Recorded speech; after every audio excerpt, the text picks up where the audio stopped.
Hola, me cuelo mi ventanita para que vea lo que vamos a comer hoy. Es una receta muy fácil.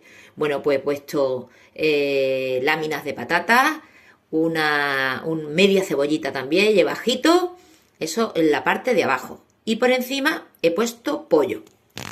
Bueno, pollo troceado.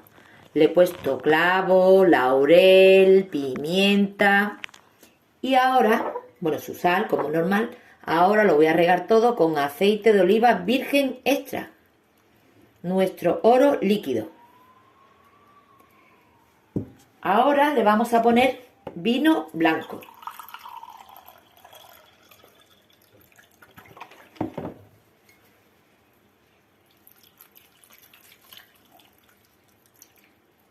Y ahora, para darle el toque final, un poquito de coñac. Un chorrete, pero muy pequeñito.